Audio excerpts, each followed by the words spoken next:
Hoje em dia, os estudos de biodiversidade fazem-se muito com base em dados extraídos a partir de amostras que são depois analisadas por técnicas que não implicam o cultivo de micro-organismos. Isto tem várias vantagens. Uma delas é que estima-se que hoje em dia menos de 1% da biodiversidade microbiana é cultivável. Nós não sabemos, não temos meios de cultivo, não temos ainda, o nosso conhecimento dos micro-organismos é muito escasso. Basta dizer que são os últimos dos organismos vivos com quem começamos a conviver em termos científicos. A microbiologia teve o seu início histórico em 1673 com os trabalhos de Leeuwenhoek e com o início da microscopia, portanto é muito mais recente que os outros ramos da biologia. O nosso desconhecimento sobre este tipo de organismos vivos ainda é muito grande. Os métodos de biologia molecular têm realmente contribuído imenso para o avanço da microbiologia, contudo não nos dão depois material para trabalhar em laboratório e assim a maioria das equipas de investigação que vai à procura de estudos, de compreender a biodiversidade e a funcionalidade dos micro-organismos num ambiente até então inexplorado, prefere combinar as duas técnicas.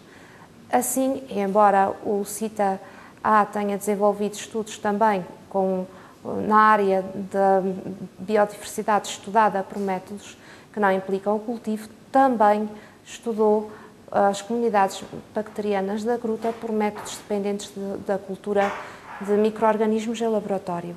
O objetivo destes estudos foi principalmente um objetivo de pesquisar a sua potencial utilização a nível biotecnológico, ou seja, a nível industrial.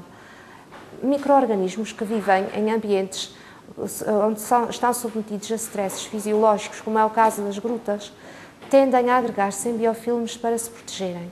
No biofilme, o micro-organismo modifica imenso o seu comportamento, altera a sua fisiologia e pode passar a haver produção de compostos que até então não tinham uma grande expressão quando a célula vive isolada na chamada vida planctónica.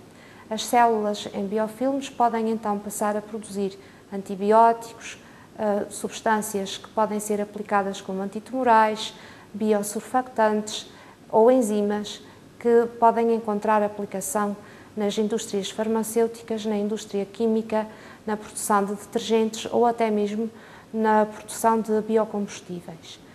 O nosso trabalho centrou-se na pesquisa de novos antibióticos que possam permitir tratar infecções resistentes a antibióticos. O fenómeno da resistência aos antibióticos é bem conhecido, as implicações que tem trazido nos últimos anos, isso foi para nós uma grande motivação. Então, por métodos que danificassem o menos possível os tapetes microbianos visíveis, normalmente era através do toque com uma zaragatoa, colhíamos uma quantidade ínfima de micro-organismos que depois eram colocados em placas de Petri, contendo um meio de cultura que nós considerávamos adequado. Começa aqui a grande aventura. O que é um meio de cultura adequado para micro-organismos que nós não sabemos quem são e muito menos o que comem? Pesquisámos meios com diversos graus de riqueza de nutrientes. Em cada tipo de meio obtivemos, em cada conjunto de condições de cultivo obtivemos micro-organismos distintos.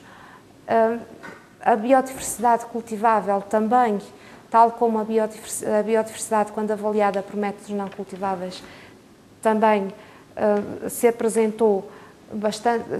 Nestes tapetes há uma diversidade enorme de micro-organismos. Como nós tínhamos vontade de centrar o nosso estudo sobre aqueles que são produtores de substâncias antimicrobianas, e como também os fundos são limitados, das 1500 bactérias que conseguimos isolar e que mantemos neste momento congeladas a 80 graus negativos, conseguimos identificar até ao momento 34 que tinham algum interesse de um ou de outro ponto de vista.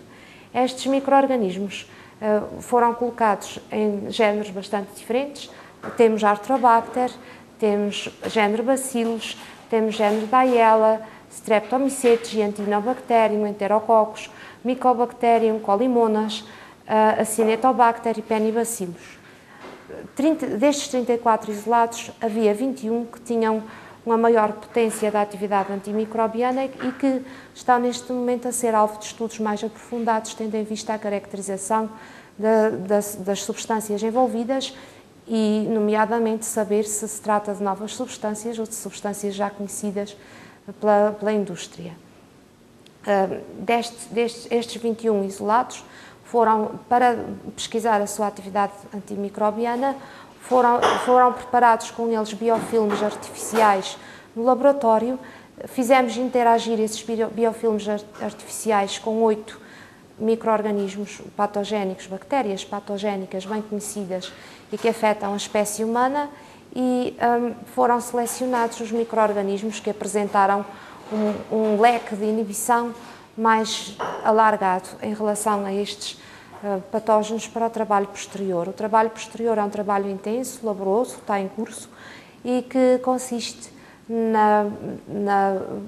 por exemplo, na avaliação, na purificação das substâncias envolvidas na atividade antimicrobiana, na determinação do peso molecular e da bioatividade de cada fração isolada e, mais tarde, inclusivamente, já fora do âmbito do projeto que está a decorrer neste momento, mas será contemplado em pesquisa futura, inclusivamente por métodos de química analítica, escrever a fórmula química desses compostos.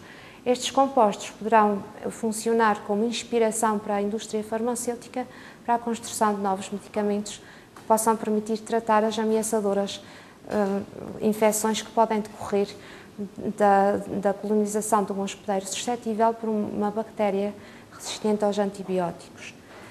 Para além deste aspecto da atividade antimicrobiana, eu queria ressaltar que há outras atividades promissoras das bactérias dos biofilmes das grutas, que já foram referidas no início desta nossa conversa.